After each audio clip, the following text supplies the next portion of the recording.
search continued, I began to feel some anxiety about what Mary really means to this town. But at least it's the kind of winsome, endearing anxiety Murray the writer used to have when he was in need of some reassurance. I mean, why take my word for it that the Mary Tyler Moore Show means anything? I mean, we need the opinion of an expert. We need to know there was something here so deep, so profound, that only someone heavily tenured could see it. We found our expert in Professor Ariel Dumont, who teaches a class in Marxist perspectives on situation comedies. Professor Dumont, author of the seminal work Thesis, Antithesis, Synthesis, Three's Company, had some interesting ideas. Professor Dumont, the Mary Tyler Moore Show began in the late 60s. Now, do you see any evidence of the radical politics of that very turbulent decade in this program? A blind fool could see it. So you're saying, yes, you see evidence of the politics? All of television is inherently political. The case can be made, indeed, I make it in my book, that Hee-Haw was an attempt to choke the growing agrarian populist movement right in the cradle. But few are as obvious about it as MTM. Now, think of it as the ultimate capitalist parable. Lou, the boss, the patriarch, if you will, clearly management, but lovable. Ted, the worker, the common man, is a buffoon. Clearly, the message is, labor only survives by the grace of management. Well, what about Sue Ann, the happy homemaker? Sexual promiscuity is usually a metaphor in television for unregulated trading policies. We laugh at Sue Ann, we smile at trade with the fascists. It's all part of the same ethical matrix. What about Murray? Old, sweet Murr. Murray. Murray is Lenin. Oh. Look at the hairline. By casting a man with Lenin's hairline and making him a joke slinger, a sensitive little wet ball of wool, they take away the steam, the anger, the fascinating violence of Lenin. Not so obvious that it hardly bears mention. Well, finally, then, what would you have to say about Mary, about our mayor? The workers' paradise.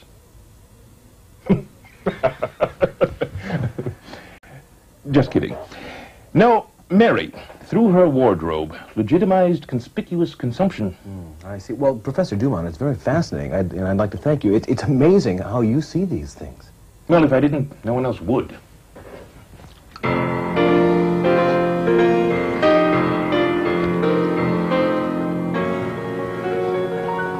Well, as you can tell, I've got my finery on tonight. And that's because we've got a special treat. We're going to go grocery shopping, but not at any grocery store. We're going to one of the most trendy, vital, cultured, vibrant grocery stores in the entire Twin Cities, where Mary used to shop. I know what you're thinking. Mary was a simple gal with simple tastes. But, you know, after all the dull dates that she had, she needed some excitement. And this was the place.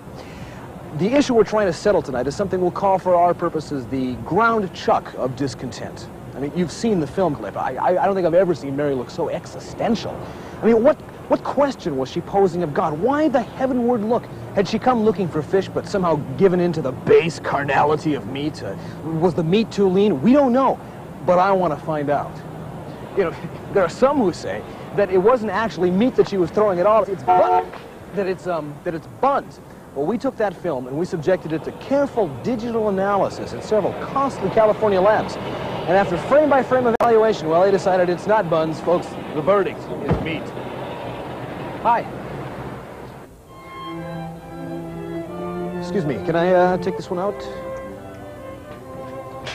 Thank you.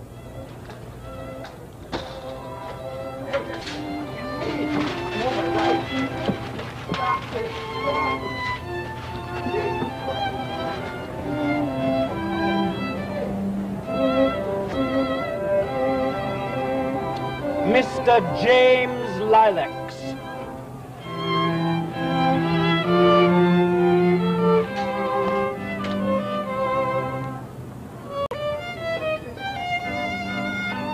Well, this is a find. We were down the aisle tossing a little meat of our own, and what do we find but the guy who was... Oh, yeah. I was just a kid, an apprentice, and, you know, I come into work one day, and they tell me you're going to be cutting meat for Mary Tyler Moore. Right. I sliced a finger chopping the first pound. I'll bet you were nervous. No, I'm just a bad butcher. I've never really gotten the hang of knives, you know. I'm sorry. I almost sliced this one off with the knuckle just before you got here.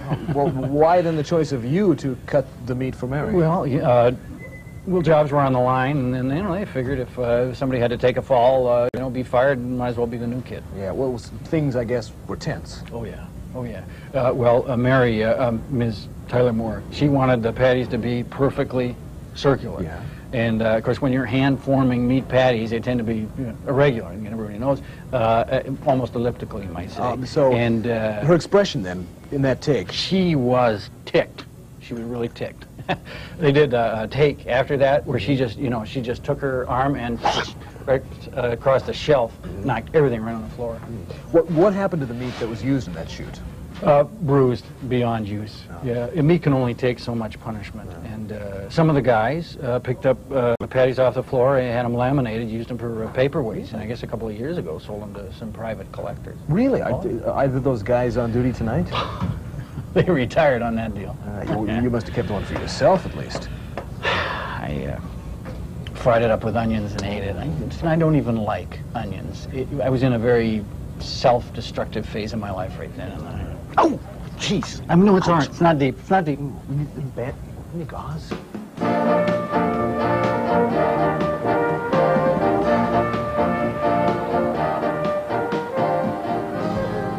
Well, we're at the building where Mary worked. And I imagine they've long since packed up and left. They never really did get around to explaining exactly what a television station was doing in a downtown office building, but, well, maybe somewhere here they've got a plaque, a memorial to old WJM. Let's see what we've got. We've got lawyers,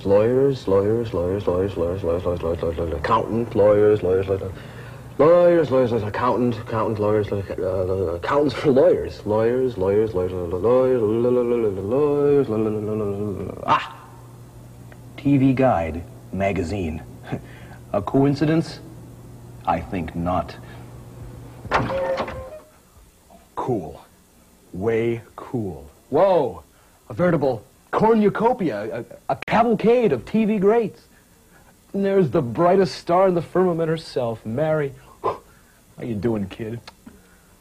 And Lou had a 17th century word processor.